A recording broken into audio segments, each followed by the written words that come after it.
blood clots seem so far to be confined to the class of vaccines that use cold viruses as the vector, meaning the AstraZeneca and the Johnson & Johnson. Certainly in the case of Johnson & Johnson, the incidence is very, very low. We've given out 7 million doses, and we've had 6 reports of clots. And these clots are very special clots. They happen, for example, in the blood vessels, the veins draining the brain, and those are very unusual blood clots. But nonetheless, there's 6 cases reported so far out of 7 million. And just to put it in perspective, if you get COVID, your chances are tenfold to get the same kind of clots or worse. So the chances are still minimal, and on balance, the benefits outweigh the risk.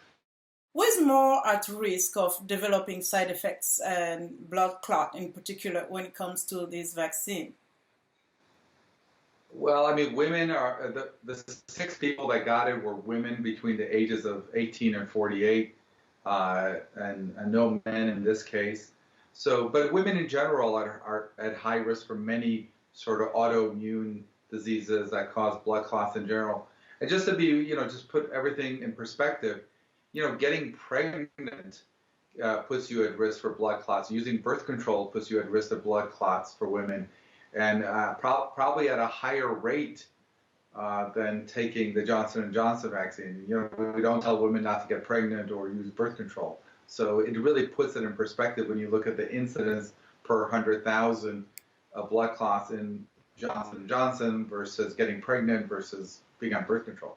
So when people take the vaccine, how do they know that the side effects they have are normal versus something to be concerned with, perhaps a blood clot?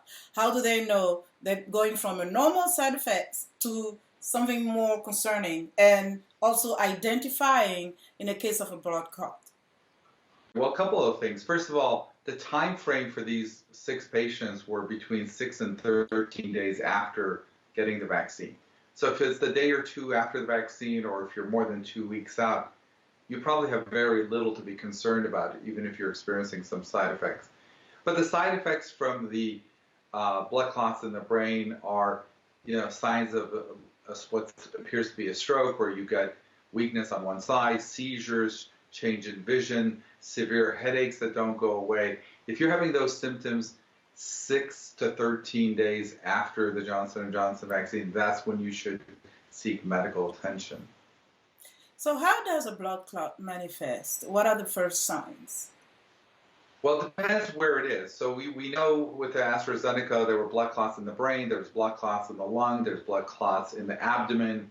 So, the ones that are in the brain, I sort of described those symptoms. The ones in the lung, you'll get short of breath and breathing problems. The ones in the abdomen, it can be severe abdominal pain and crampiness and other signs of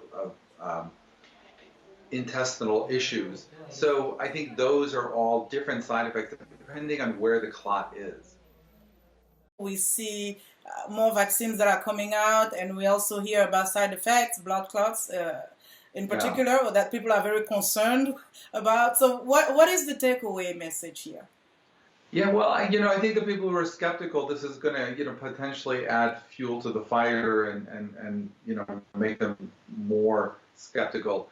But on balance, you just have to look at the risk of, COVID, if you catch it or if you spread it, versus potential side effects.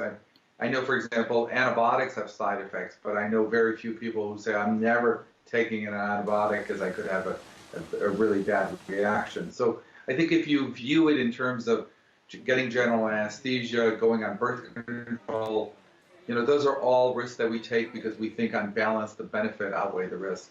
Okay, Dr. Baktari, we appreciate your time and clarification on this subject. Thank you so much for joining us today.